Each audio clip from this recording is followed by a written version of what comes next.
One देवता जी, मेरे पास सब कुछ है, लेकिन आप मुझे एक जादुई बंदूक प्रदान करें। उस बंदूक से मैं जो कुछ भी मांगू मेरी वो इच्छा पूरी हो जाए।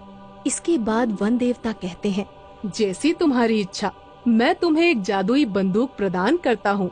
इस बंदूक की मदद से तुम कुछ भी कर सकते हो।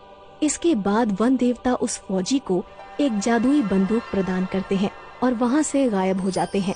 वन देवता के जाते ही वो पहला फौजी कहता है, मुझे इस जादुई बंदूक का टेस्ट करना चाहिए।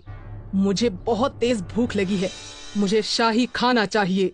और इतना कहते ही उस फौजी के सामने बहुत सारा शाही खाना प्रकट हो जाता है।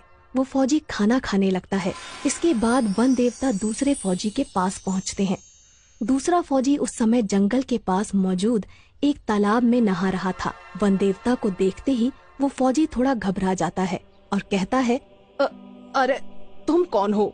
तब वन देवता कहते हैं, घबराओ मत फौजी, मैं वन देवता हूँ। तुम पिछले 10 सालों से मेरे जंगल की देखभाल कर रहे हो। मैं तुम्हारी कर्तव्य निष्ठा से बहुत प्रसन्न हुआ हूँ और तुम्हें एक वरदान देना चाहता हूँ।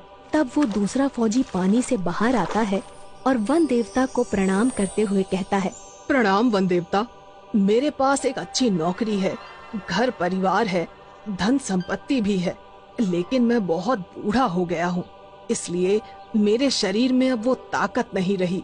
तब वन देवता कहते हैं, तुम हमसे क्या चाहते हो फौजी? साफ साफ बताओ। तब वो दूसरा फौजी कहता है, वन देवता, आप मुझे एक जादुई छड़ी प्रदान करें जिससे मेरी हर इच्छा पूरी हो। वन देवता अपने जादू से एक जादुई छड़ी उस फौजी को दे देते हैं और वहाँ से गायब हो जाते हैं।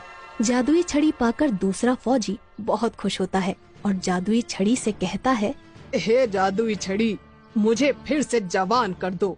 और इतना कहते ही वो जादुई छड़ी उस फौजी को फिर से जवान और ताकतवर बना देती है। अपने ताकतवर शरीर को देखकर वो फौजी सब कुछ भूल जाता है और अहंकार में आकर जादुई छड़ी से कहता है,